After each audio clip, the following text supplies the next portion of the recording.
करणी माता के बारे में ऐसे कह सकते हैं कि सब जानते हैं और बहुत कुछ भी नहीं जानते, क्योंकि ये अपरंपार है। मैं तो इतना जानता हूँ कि ये ऐसी माता है, ऐसी भगवती है जिसको जहाँ जिस वक्त जिस रूप में तू चाहता है वो तेरे लिए प्रकट हो जाती है।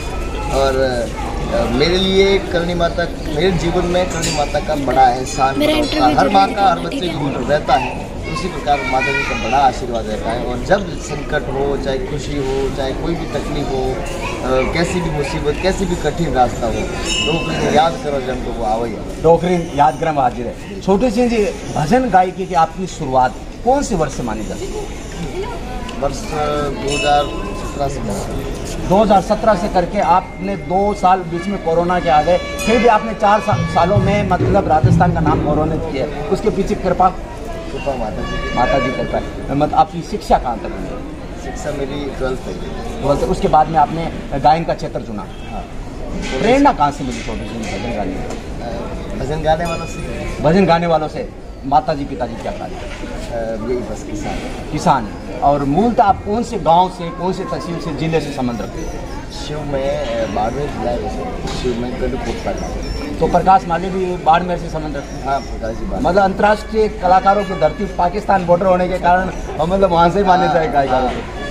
और एक घर से दूसरे घर तक आवाज़ पहुंचाने के लिए जोर से आवाज़ लगानी पड़ती है, तो इसी वजह से इसके लिए सिंगर बन जाता है। छोटे सिंह जी, एक बड़ा सवाल मैं आपसे करना चाहूँगा कि राजस्थान में अभी कोरोना का दौर रहा, भजन गायकारों की जो स्थितियाँ रही 2 सालों में वो बड़ी दयनीय रही। क्या आपको नहीं लगता कि लोक कलाकारों के लिए, इन गायकारों के लिए एक कोई भी सरकार हो, राज्य सरकार हो, चाहे केंद्र सरकार हो, एक इन लोक कलाओं को प्रोत्साहन देने के लिए एक बोर्ड की स्थापना राजस्थान में होनी चाहिए? वो तो सरकार के ऊपर है, पर मैं ऐसा निवेदन मेरी ओर से नहीं कर सकता, क्योंकि हम तो थोड़े बहुत फिर भी सक्षम अपने आप को समझ सकते हैं। हमसे भी बहुत कमजोर, बहुत गरीब लोग, उन्हीं लोगों की बात करें। कलाकारों की श्रेणी में नहीं, कलाकारों से भी नीचे जो लोग बैठे हैं, जो दिहाड़ी मजदूरी करते हैं, मैं चाहता हूँ कि पहले उनका कुछ निवारण हो, उसके बाद फिर हमारा हो। तो हम मंच पे गाने वाले लोग और पैसे लेकर गाने वाले लोग हैं, तो हम अपना सोचने से पहले अगर उन लोगों का सोचें, और उसके बाद कलाकार भी बहुत सारे हैं जो कला के ऊपर निर्भर रहते हैं। और फिर जब ऐसा समय आता है जहाँ कला बंद की जाती है, कोरोना के टाइम जैसे, फिर बहुत सारे लोग दुखी हो जाते हैं। आपने राजस्थान के 33 जिलों में अपना मतलब परचम फहराया है। सुजानगढ़ तहसील में भी आपने कार्यक्रम दिया है। हमारे सुजानगढ़ क्षेत्र के राजकुमार स्वामी जी अच्छे गायक हैं, उनके बारे में श्रद्धांजलि। हाँ, मैं बिल्कुल उनको श्रद्धांजलि करता हूँ।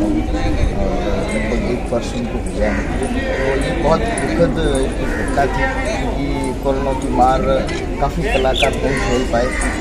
खैर, मतलब जीवन का जैसी गति होती है उसके पीछे लोग चलते हैं, पर उनको हमेशा प्रतियोजना के द्वारा निरंतर बहुत याद करते हैं। देशभक्ति भजन की कड़ी गुनगुना दीजिए।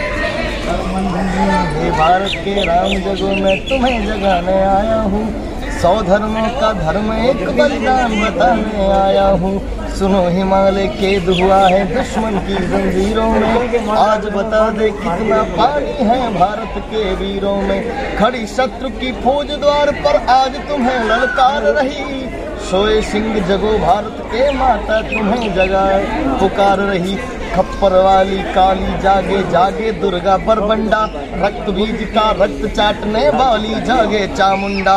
नरमुंडों की माला वाली जगे कपाली कैलाशी, रण की चंडी घर घर नाचे मौत कहे प्यासी प्यासी। बिल्कुल पन्नाध्याय की धरती है ये, महाराणा कुंभा की धरती है, महाराणा प्रताप की धरती है। यहाँ पर माँ सरस्वती का ऐसा वरदान है, जिनको भजनों को सुनने से, शब्द सुनने से ये जो रोमांचित किसे कहते हैं कि शरीर का रोम रोम खड़ा हो जाना। और गायन एक ऐसी कला है, गायन एक ऐसी विधा है, कवि एक ऐसा मतलब देश का एक निर्माता है जो सोए हुए को जगा सकता है। और छोटू सिंह जी के नेतृत्व में और इन जैसे युवाओं के नेतृत्व में मैं निश्चित कहूंगा कि वर्तमान समय में जो युवाओं में चारित्रिक पतन हो रहा है वो निश्चित रूप से परिवर्तन का काम करेगा।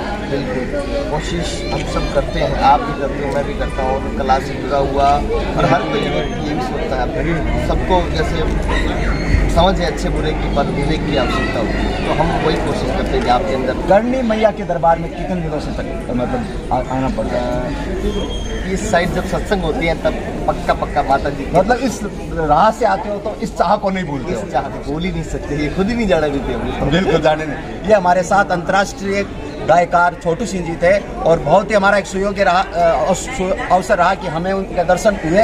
और इनकी गायन से मैं कहता हूँ निश्चित रूप से युवाओं में जो शराब की लत है, नशे की लत है और जो चरित्रहीनता बढ़ी है उनको समाप्त करने का बिल्कुल इनके शब्दों से असर मिलेगा। छोटू सिंह जी एक सवाल और, क्योंकि आप जवाब इस तरह से दे रहे हो कि लोग प्रभावित हो रहे हैं, प्रेरित हो रहे हैं। छोटू सिंह जी, वर्तमान समय में पॉलीथीन बहुत बड़ी समस्या है। मैं आपसे हमारे फैक्ट तंत्र चैनल बनाने का उद्देश्य हम केवल पर्यावरण की बात करते हैं। मैं आपसे आग्रह करना चाहूँगा कि आप मंच पे इस बात को उठाते रहें, लेकिन आप इस मंच से आप वो कहते हैं ना एक व्यक्ति लाखों को समझा सकता है, लाखों एक को भी नहीं समझा सकते। तो आप पॉलीथीन के लिए जो भी भक्त आते हैं उनको एक बात प्रेरित जरूर करें। कहते हैं कि लाख में 99,999 नहीं मानेंगे, एक तो जरूर मानेगा। इसके बारे में मैं तो पॉलीथीन की वजह से सभी खिलाफ है, पर हम सभी यूज भी करते हैं। ये एक गलत चीज़ है।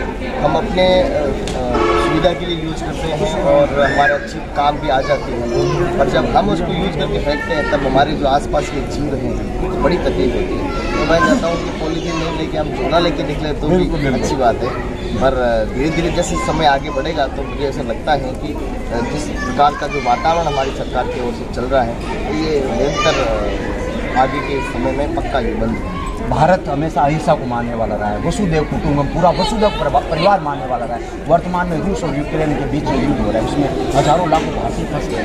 क्या कहना चाहेंगे, हमारे अंतर्राष्ट्रीय राजनीति में युद्ध का स्थान होना चाहिए? युद्ध तो जब भारत के जब इतिहास में जाते हैं तो जगह जगह युद्ध भी वो युद्ध अलग था। वो हम सनातन संस्कृति से हैं जहाँ युद्ध सैनिक आमने सामने लड़ते थे, लेकिन वर्तमान युद्ध तो आम जनता को मारने के लिए लड़ा था।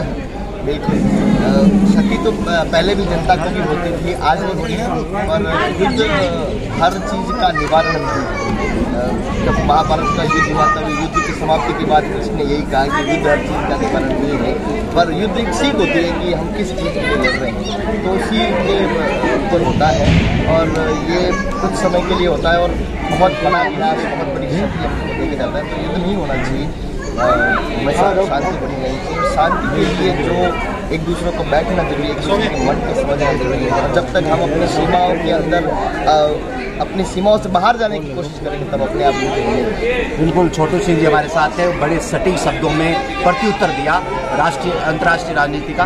बहुत बहुत धन्यवाद छोटू सिंह, आपको बहुत शुभकामनाएं। ईश्वर आपको हजारों वर्षों में दीर्घायु बनाए और आपकी कंठों में जो शब्द थे उससे जनता को, लोगों को नशे से मुक्त होने की प्रेरणा मिलती है।